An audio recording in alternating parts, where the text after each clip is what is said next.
Hello అండి, ఎలా ఉన్నారు? మా తమ్ముడు ఇన్స్టా రీల్స్లో చూసానని చెప్పి ఒక కర్రీ చేస్తా అన్నాడు.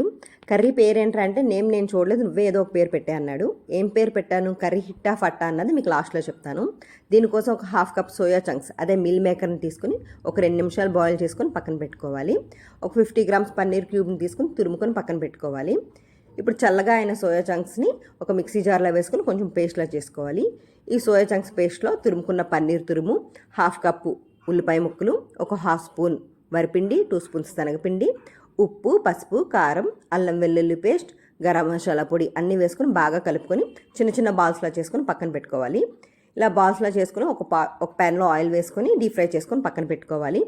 ఇప్పుడు ఇంకో ప్యాన్లో ఆయిల్ వేసుకొని ఒక కప్పు ఉల్లిపాయ ముక్కలు వేసుకొని అవి వేగాక కొంచెం అల్లం వెల్లుల్లి పేస్ట్ వేసుకొని అది వేగాక 3 టమాటాస్తో చేసిన టమాటా ప్యూరీ వేసుకొని వేయించాలి. దాంట్లోని పసుపు, ఉప్పు, కారం, గరం మసాలా పొడి, ధనియాల పొడి, జీలకర్ర పొడి అన్నీ మన రుచికి సరిపడా వేసుకొని ఒక 5 మినిట్స్ వేయించాలి. తర్వాత ఒక గ్లాస్ వాటర్ వేసుకొని కొంచెం చిక్కబడేదాకా మరిగించుకోవాలి ఒక 5 మినిట్స్ అలా. తర్వాత ఈ కోఫ్తా బాల్స్ వేసుకొని లిడ్ పెట్టుకొని ఒక 10 మినిట్స్ సిమ్లో ఉంచి ఆపేస్తే అయిపోతుందండి. అంతే అండి. ఈ కర్రీకి నేను పెట్టిన పేరు సోయా పన్నీర్ కోఫ్తా కర్రీ.